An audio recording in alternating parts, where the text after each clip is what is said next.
comme notre centre est accrédité par l'organisme IWCF, ce dernier exige l'application de certains critères d'évaluation pour les candidats et l'assesseur. L'évaluation pratique sur simulateur sera conduite dans des conditions d'examen pendant lesquelles les candidats ne pourront pas demander à l'assesseur quoi faire ensuite. L'évaluation pratique est un scénario de jeu de rôle avec le candidat niveau 3 joue le rôle de driller et le candidat niveau 4 joue le rôle de superviseur. La seule combinaison acceptable des candidats est l'une des suivantes.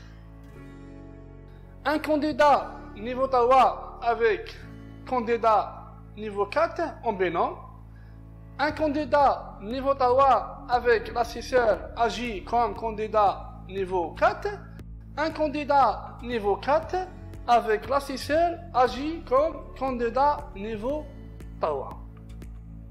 Les candidats seront informés de leur rôle en tant que candidat de niveau 3 ou de niveau 4, selon le niveau auquel ils doivent être évalués. Les candidats seront évalués en fonction des critères standards IWCF suivants. Le candidat niveau 3, il doit préparer le plancher de forage pour le démarrage de forage selon les instructions. Il doit reconnaître et réagir correctement à un avancement de forage rapide, drilling break. Il doit aussi reconnaître et réagir correctement à une venue dans un délai acceptable. Et enfin, il doit agir sur instruction de superviseur pendant le contrôle de la venue. Le candidat niveau 4.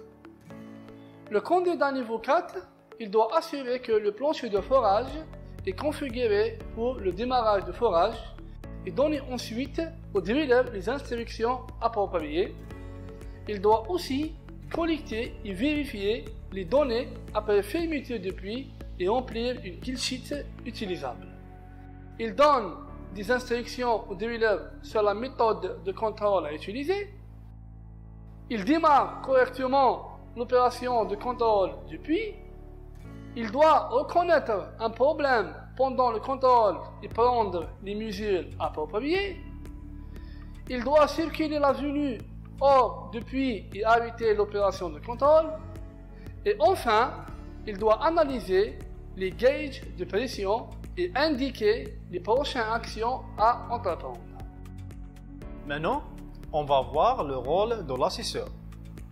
Pendant l'évaluation pratique, l'assesseur n'a pas le droit de coacher, conseiller ou aider les candidats de quelque manière que ce soit. Avant le début de l'évaluation, l'assesseur doit vérifier l'identification photographique des candidats et inscrire leur nom sur la première page de la feuille d'évaluation, grading sheet.